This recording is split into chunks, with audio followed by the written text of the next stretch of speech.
Wherever in this world I roam, I carry memories of my home. This blade, it is the last link I have to the land of my birth.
Hey, Durin!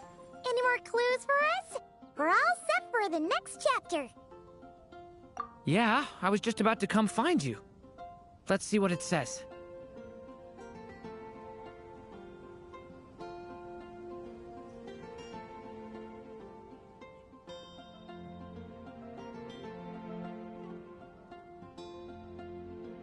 Now sprout to life the story's seeds, stirred by wind-born melodies.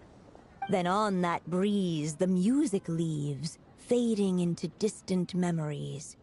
Seek the place where wind and tale entwine, and once there, make 3 riddles into verse, and 3 melodies into song.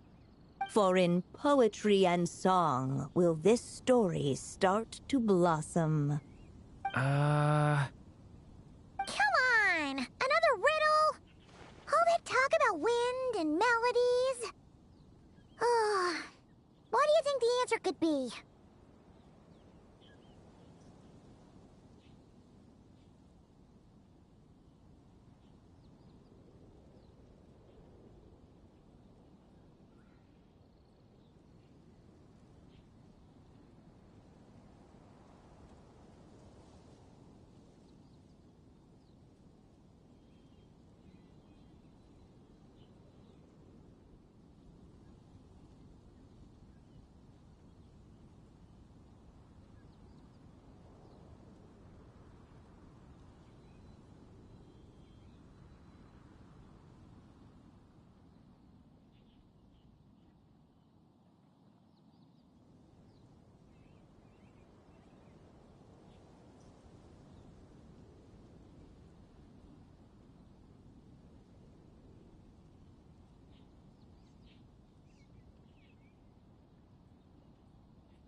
Care to elaborate? Wind, Music? Poetry? Tone-deaf bards gotta know the answer. You mean Lord Barbados? Albedo introduced us when I first arrived in Mondstadt. I mean, someone like me was bound to catch his eye sooner or later. It's better that it's out in the open anyway. Now, how should we track him down?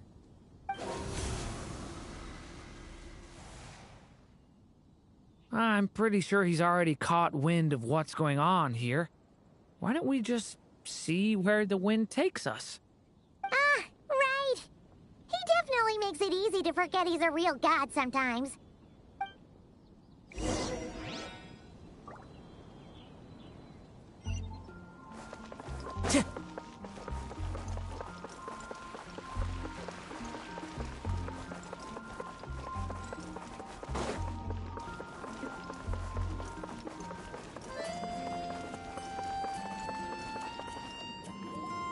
Traveler, Paimon! What a sight for sore eyes! Ah, and the little dragon from the fairy tale world. I heard your voices calling out to me on the wind. Something about needing help with a riddle? Sorry to disturb you, Lord Barbados. Disturb me? Not at all! To tell you the truth, I'm just as curious about this riddle as you are. Let me take a look.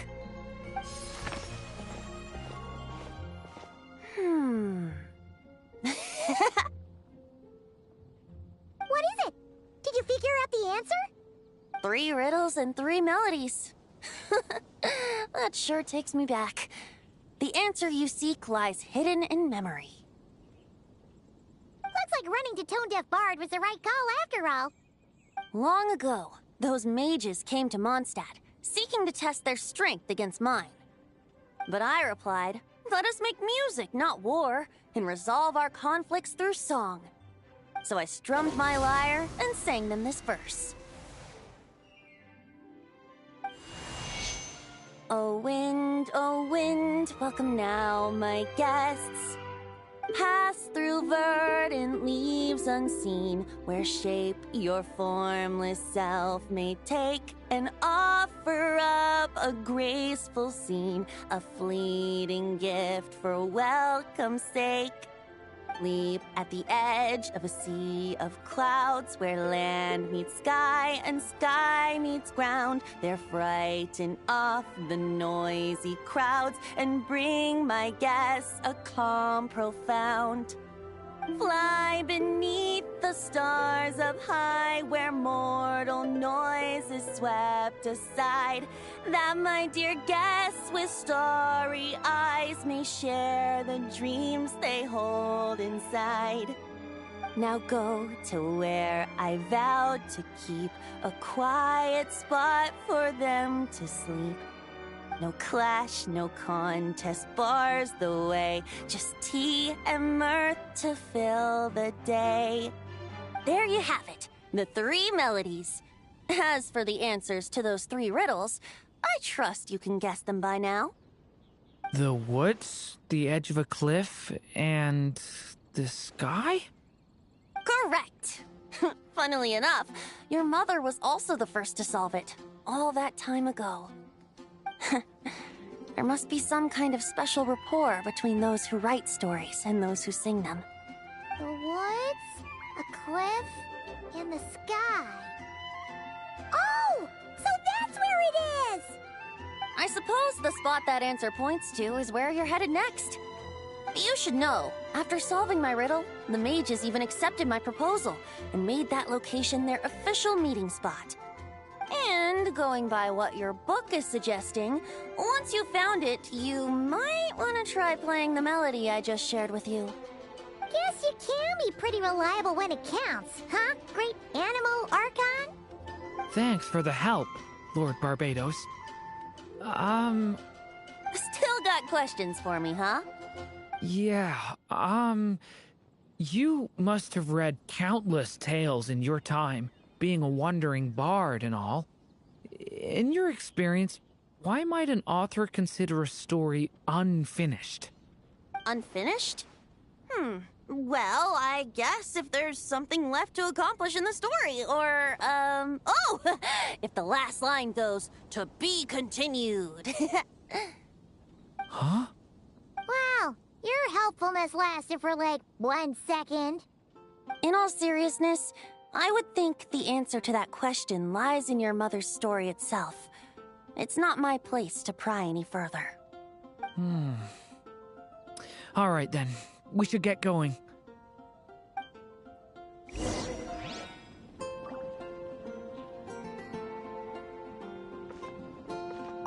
I wonder when their next meeting will be.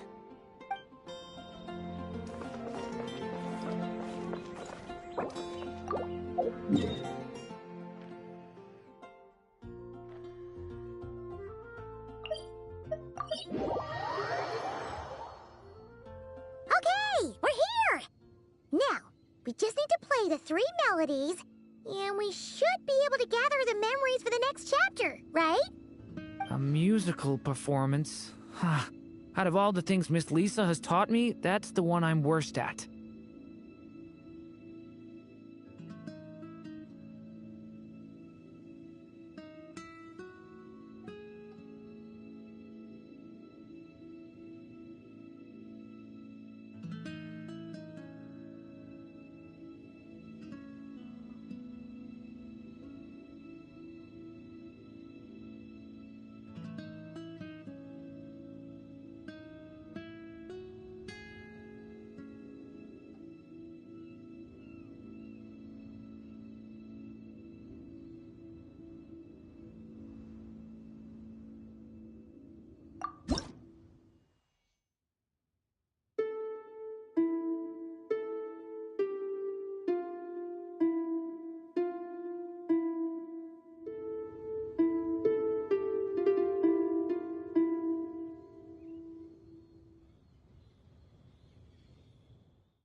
Even a war that shook the world could not halt the witches' gatherings.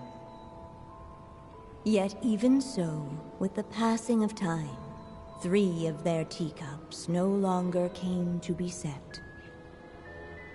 The witches did not linger long in sorrow, for the Story Witch had brought glad tidings of her own. Born was her dragon child, safe and sound. Her fellow witches offered up their blessings, eagerly debating how to celebrate the child's birth.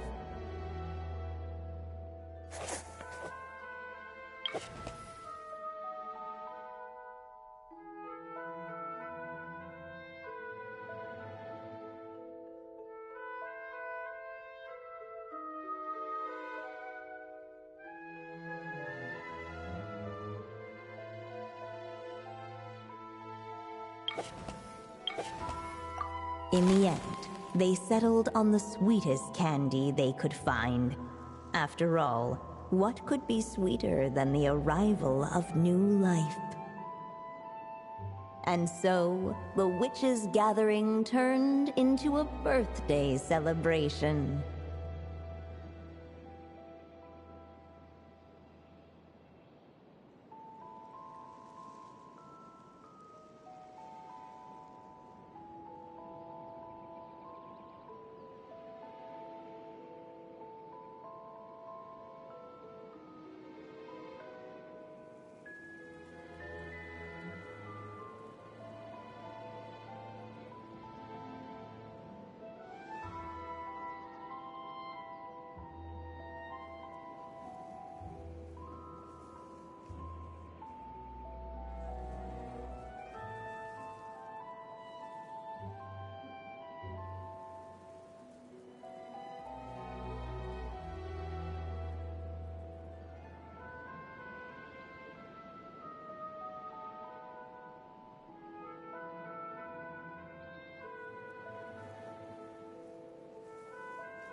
we're back in the story world, huh?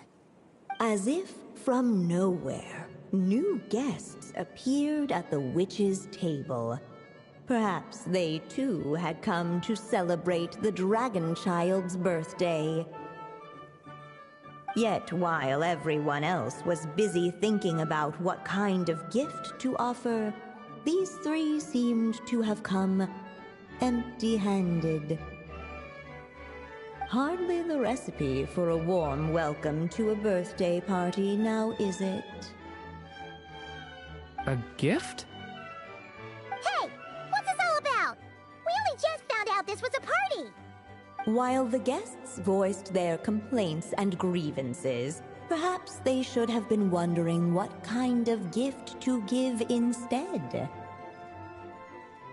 So, we need to bring a gift to advance the story? Ugh! But where are we supposed to get something like that?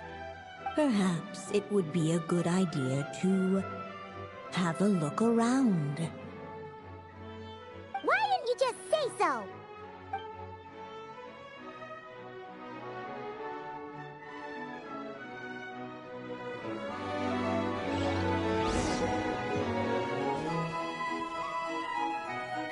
Hey! Could we use these as gifts, maybe?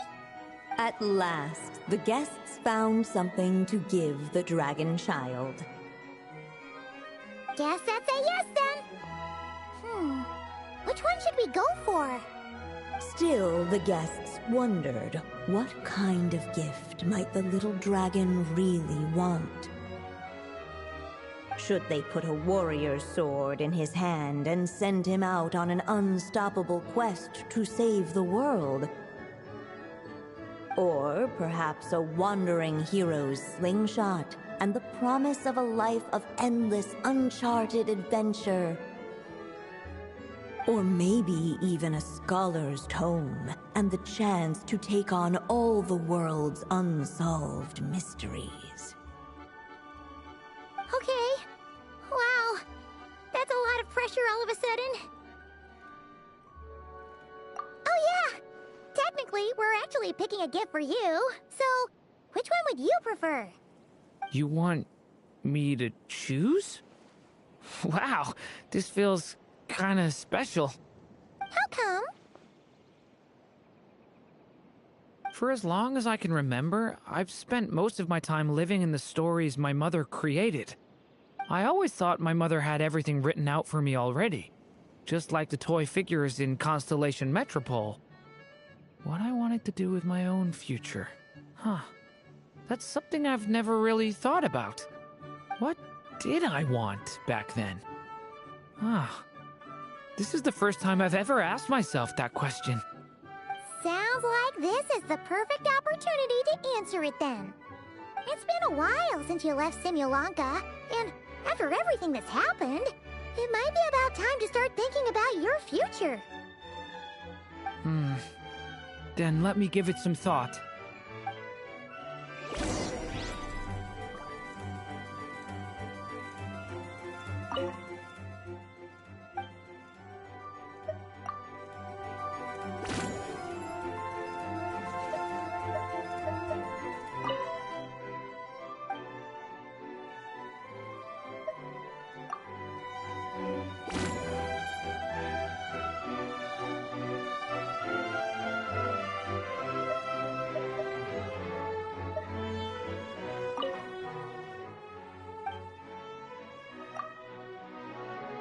In the end, the guests settled on the wandering hero's slingshot. A wandering hero. So, you're an explorer, just like us. I guess you inspired me. During our journey from Mondstadt to Notcry, we passed through many places and encountered all sorts of different people. But despite the immense distances between them, there was always one topic that kept cropping up. Your accomplishments. Well, we are world-renowned adventurers, after all. Come to think of it, isn't a wandering hero basically the same thing as an adventurer? I've always thought of adventurers as people who chase after stories, and in doing so, they also leave behind many of their own. I'd like to become someone like that, too.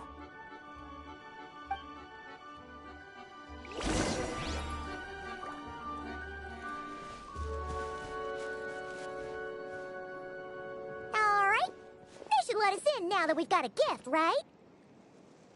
Hello there. Brought a gift this time? The newly arrived guest presented his gift, wishing the little dragon a future as a wandering hero, free and unburdened. Accepting the guest's blessing, the Story Witch invited him and his friends to take their place around the table. Finally, she could introduce them all to her dragon child, telling all in attendance about the moment of his hatching, and of course, the name he'd been given. It was then that the Seer Witch, diviner of the stars, withdrew her gaze from the heavens and turned a sorrowful glance upon the little dragon. You gave him the same name as that evil dragon? That's right. But the life I intend for him shall be very different. What folly, to love so blindly. For as you must know, a name is the mirror of destiny itself. He who bears an evil dragon's name must also inherit the fate of its previous owner. His fate has been foretold. Then I'll rewrite it. The witches at the table fell silent, for they knew the Seer Witch's words had never once proven wrong. Yet, just as clearly, they recognized the Story Witch's resolve, for there is scarce a force in this world more fearsome than a mother's love. At last, the Merry Witch stepped forward, dispelling the uneasy silence. So be it. Then we'll all lend a hand. Together, we shall rewrite this child's fate. You mean to defy one of the fundamental rules of this world? I refuse to be shackled by such rules. Besides, this is a witches' gathering, is it not? What could be more fitting a subject for this occasion than to defy them? Oh? Sounds like an interesting experiment. I suppose, were we to succeed in this endeavor, we might bring a touch of wonder to this otherwise dreary sky of stars. The Merry Witch finally talked them all round, just like she had done many times before. Warm and strong as the sun she was, so much so, in fact, that those who her light shined down upon had no choice but to bask in it. And so the witches readied their gifts, 3 marvels of the cosmos. For this child, I shall decipher the ravings of the heavens and lay bare before him the trickery of fate. For this child, I shall leave a formula powerful enough to unravel the very origins of this world, that he may seek another solution for the conundrum of his life. For this child, I shall call upon wondrous magic to make possible his impossible wish. All the Story Witch had was the pen in her hand, yet with the love that flowed from it, she resolved to bring forth a marvel of her own.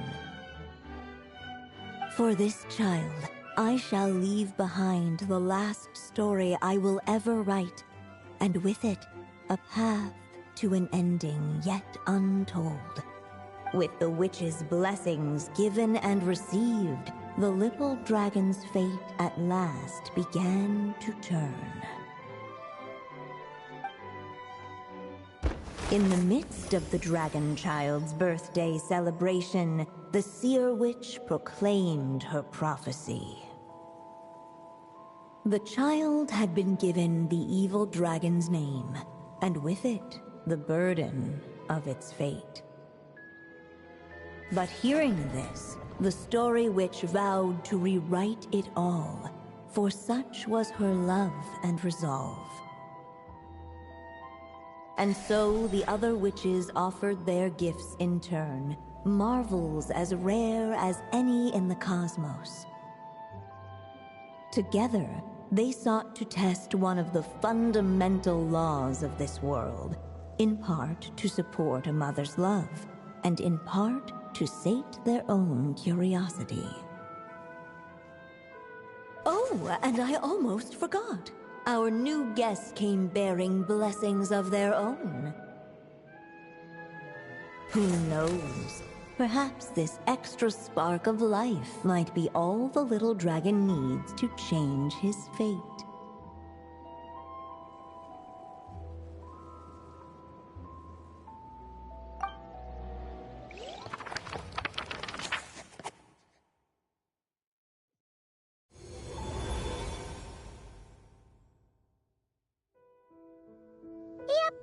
Looks like we've completed this chapter, too.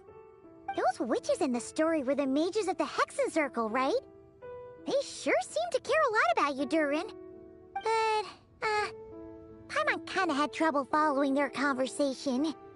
Just a bunch of mystery, as usual. The evil dragon's fate. Oh, is that what you're worried about? But didn't we already take care of that? Ah. The mages must have had a hand in that, too. Also, I was just thinking, which part of the story are we even meant to be completing? Oh, it feels less like we're filling in the gaps and more like we're adding something new altogether. But we use the ink, right? And the book hasn't given us any more clues, so that must mean our task is complete. At least for now. Yeah. I guess we're doing something right.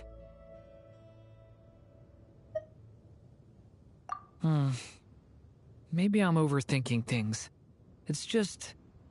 this is my mother's final wish. So I don't want to mess it up. Anyway, thanks for all your help. I'll let you know as soon as the book reveals a hint about the next chapter. Okay then. See you in the next chapter.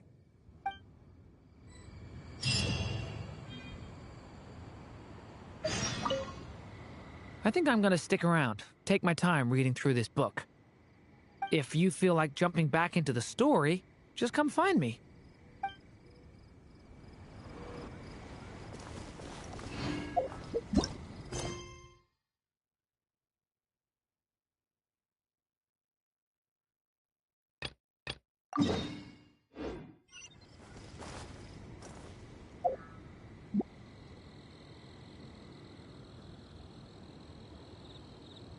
Okay, so that was it.